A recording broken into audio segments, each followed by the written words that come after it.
Today's book is Toad's Road Code. It is written by Leland Perree and illustrated by Christina Forche.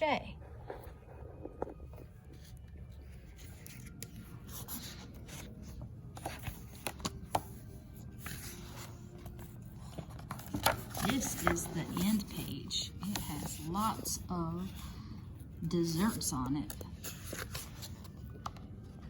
This book is dedicated to someone named Celia, with thanks by the author. And the title of the book is on the title page, Toad's Road Code.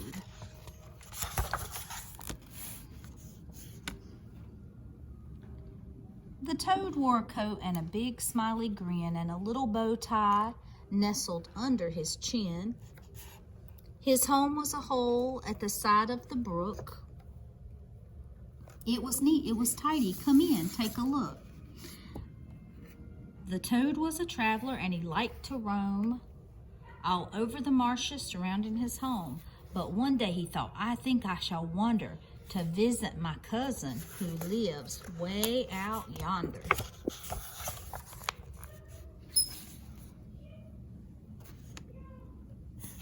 From his cozy toad hole he skipped and he hopped with a nice gooey cake which he never once dropped. He whistled a tune as he bounced and he bopped to the road at the end of the marsh where he stopped.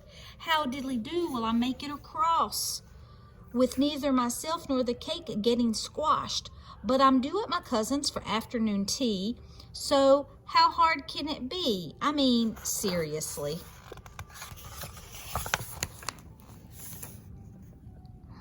Well, so straightening his tie, he set off at a pace.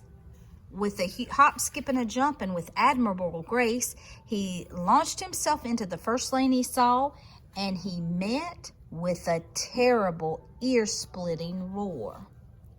Yikes, went the toad, leaping out of his skin as he covered his ears at the terrible din. Frightened, he flattened himself to the road. Goodness, what was that? Did something explode? No, it was only the sound of a car, which passed him close by and zoomed off to afar. The toad thought he had been given a bit of a start and lay in the road with his hand on his heart. How diddly-do will I ever manage to cross the next lane without any damage? But I'm due at my cousin's for afternoon tea, so how hard can it be? I mean, seriously. So, he gathered his self together, his wits and his cake. He straightened his tie and proceeded to take a very deep breath, then a hop, skip, and jump to the very next lane where he met with a bump. Up in the air went the cake and the toad. Splat went the cake as it squished on the road. Yikes, went the toad, landing safe on the bank, startled and shaken. What was that, a tank? No, not a tank, just a really big truck, which the toad was glad that he'd managed to duck. The cake, though, had taken the brunt of the wallop and lay on the road in a big gooey dollop.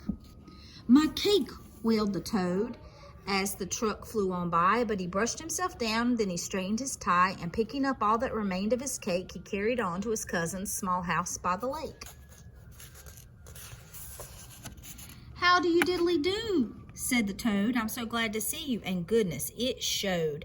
Come in, said his cousin, and sit down if you're able. We'll have us some nice gooey cake at the table.